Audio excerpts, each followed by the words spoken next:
Hello everyone, welcome back to the channel. In today's video I will show you how to fix the problem when detects that your device has a custom ROM or an unlocked bootloader. If you are facing this issue, don't worry, I've got some quick solutions for you. Okay, let's start. See, this is the problem. GCash detect that the device has a custom ROM or unlocked bootloader. Okay, how to fix it? First, open your phone and tap on GCash app and click on I button or apps info. Okay, scroll down.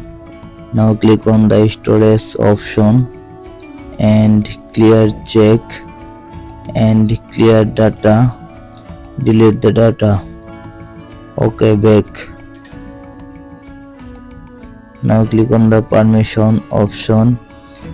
Allow all permission. Camera, contacts, location, microphone, music and audio, nearby device, notification, photos and videos, physical activity. Allow all permission. Okay, back. And second step, go to Play Store and now search here GCash app and click on the GCash app and now update your GCash app. My GCash app already updated, and go back and open your GCash app, and I hope your problem has been solved successful. Please subscribe my YouTube channel.